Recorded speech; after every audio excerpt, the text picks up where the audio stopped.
YMCA നെന്മാറയുടെ നേതൃത്വത്തിൽ വർണ്ണോത്സവം നടത്തി. Nenmara government LP സ്കൂളിലാണ് വർണ്ണോത്സവം നടത്തിയത്. സ്കൂൾ വിദ്യാർത്ഥികൾക്കായി 4 വിഭാഗങ്ങളിലായി ചിത്രരചനാ മത്സരം നടത്തി. Kids, primary, upper primary, high school വിഭാഗങ്ങൾക്കായാണ് മത്സരങ്ങൾ നടത്തിയത്. വർണ്ണോത്സവം കെ ബാബു MLA ഉദ്ഘാടനം ചെയ്തു.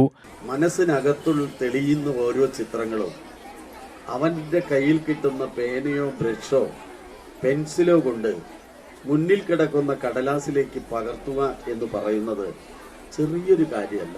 നമ്മളൊക്കെ ഇങ്ങനെ ഇരുന്നു കൊടുത്താൽ മതി, നമ്മുടെ രൂപം ഫോട്ടോ എടുക്കാതെ തന്നെ ഫോട്ടോനേക്കാൾ എത്രയോ മെച്ചപ്പെട്ട രൂപത്തിൽ വരച്ചു തരുന്ന നിരവധി തെരുവ് കലാകാരന്മാർ, ചിത്രകാരന്മാരുണ്ട്. അപ്പോൾ അതൊരു വരദാനമാണ്. ഒരു പുതിയ ചിത്രകാരന്മാരെ തീർത്തെടുക്കാൻ 180 വർഷത്തിലധികം പഴക്കമുള്ളൊരു സംഘടനയാണ് YMCA, അല്ലേ? ലോകത്തെമ്പാട് യുവജനങ്ങളെ ചേർത്ത് പിടിക്കുന്ന സംഘടന.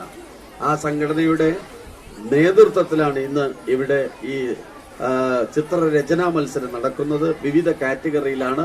YMCA പ്രസിഡന്റ് ജോയ് കാഞ്ഞിരത്തിൽ ചാലിൽ അധ്യക്ഷനായി. റോയ് കെ പോൾ, KD ലൂക്കോസ്, R ചന്ദ്രൻ എന്നിവർ പ്രസംഗിച്ചു.